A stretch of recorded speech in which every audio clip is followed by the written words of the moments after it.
Hello' এতিয়া good morning সকলোকে। আমি এতিয়া ওলাইছোঁ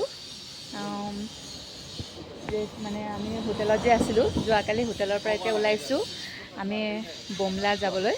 তাতে আমি বহুতটা ভিউ পইণ্ট আছে তাত চাম আৰু এতিয়া যিহেতু আমাৰ গাড়ী নিনো আমি এখন বেলেগ গাড়ী লৈ যাম।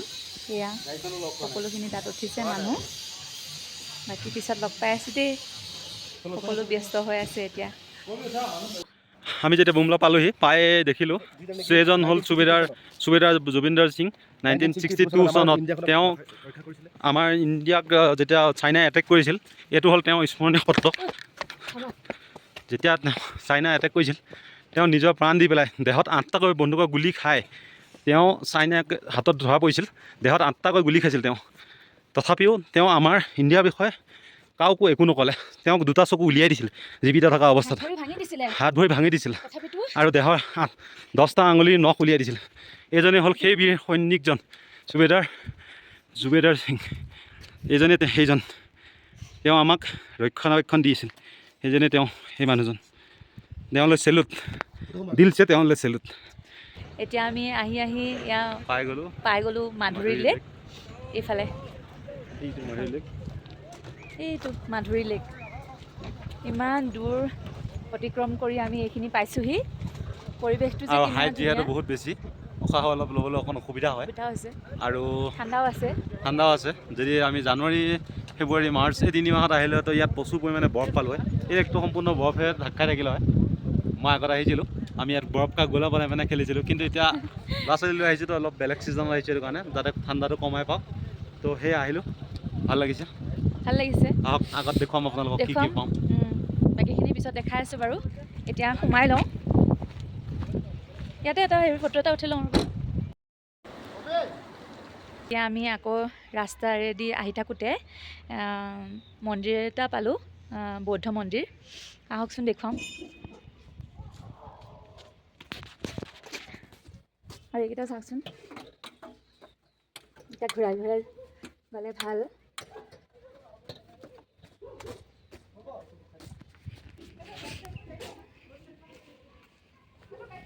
মোৰ ছোৱালী চাওক কি কৰি আছে, কি ঘূৰাই আছে।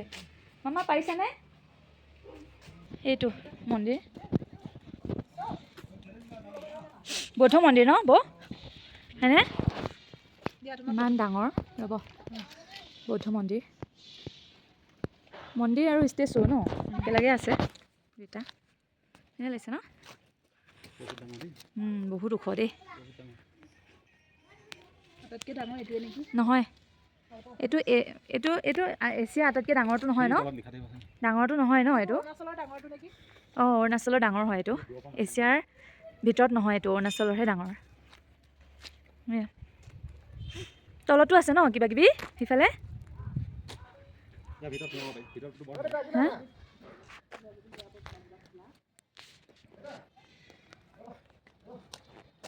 এতিয়া 2খনমান ফটো উঠি লওঁ, পিছত লগ পাই আছোঁ ন?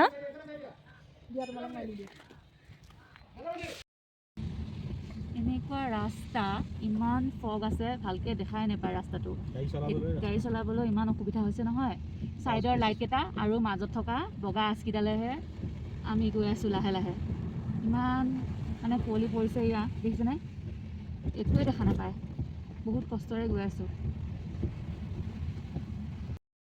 এতিয়া আমি বহুত দূৰ জাৰ্ণি কৰি এয়া ভাগৰ লাগি আহিছে। আজি 4টামান ভিউজ চালোঁ, বহুত ধুনীয়া ধুনীয়া। ৱাটাৰফলো বহুত আছে, মই কিন্তু বহুত বেছি ৱাটাৰফলৰ মানে ভিডিঅ' কৰা নাই। ফটো উঠিছোঁ কিন্তু ভিডিঅ' চিডিঅ' ইমান কৰা নাই। আৰু মানে বহুত কৰিব নোৱাৰি, ইমান ফগ, মানে ইমান বৰষুণ, ঠায়ে ঠায়ে বৰষুণ, ঠায়ে ঠায়ে মানে ৰ'দ, এনেকুৱা ধৰণৰ। পাহাৰবিলাক মানে গৈ থাকিব লাগে যে, বহুত পাহাৰ আছে, গতিকে আহোঁতে বহুতখিনি কষ্ট হৈছে। একদম পূৰা ফগ, ভালকৈ ৰাস্তা দেখাই নাপায়। তথাপিতো বহুত কষ্ট কৰি আহিছোঁ, ৰাস্তাত ভয়ে আহিছোঁ, মানে একো নোহোৱাকৈ ভগৱানৰ কৃপাত আহিছোঁ। এতিয়া আমি দিৰাঙৰ আপোনাৰ ৰামা কেম্প মেইন মাৰ্কেটত আমি আছোঁ। হৰ্ণবিল হোমষ্টে, এইখন হৰ্ণবিল হোমষ্টে। আমি এতিয়া বস্তু চস্তু লৈ মানে ৰুমত সোমাইছোঁ। ইয়াতে এতিয়া এয়া ছোৱালী টোপনিৰ পৰা উঠিছে, সেনেকৈ বহি আছে। ৰুম তলত আছে, তেওঁলোকৰ মানে হোমষ্টেবিলাক তেনেকুৱাই তলত হয়। ট্ৰিপটো ভালেই লাগিছে, কিন্তু বহুত কষ্টকৰ হয়, বহুত ভাগৰ লাগিছে। সেয়া আমি এইফালে ৰুম লৈছোঁ আৰু বৌহঁতে এইফালে এইটো ৰুম লৈছে। ওচৰতে আৰু ৰুমবিলাকো বহুত ধুনীয়া আছে, ৰুমবিলাকো বহুত ধুনীয়া হয়, বেছি দামো নহয় ন। মানে এইটো যিহেতু হেৰি হয় ন, এইটো মানে ছিজন নহয় যে, সেইকাৰণে মানে দামবিলাক কম হয়। ছিজন হ'লে দামবিলাক বেছি পৰে, গতিকে আমি অফ ছিজনত আহিছোঁ, সেইটো কাৰণে দামবিলাক কম হৈছে। আপোনালোকে আহিলে এইটো হোমষ্টেত থাকিব পাৰিব, ধুনীয়াই হয়। এতিয়া ভাগৰ লাগিছে, আমি ভাত পানী বনাই পেলাই খাই বৈ লওঁ আৰু কালিলৈও কিবাকিবি চাই পেলাই ঘৰলৈ যাম আৰু। এতিয়া 3-4 দিনমান হ'লেই, কাইলৈ 4 দিনমানেই হ'ব। গতিকে আজিলৈ ইমানেই। গুড নাইট সকলোকে।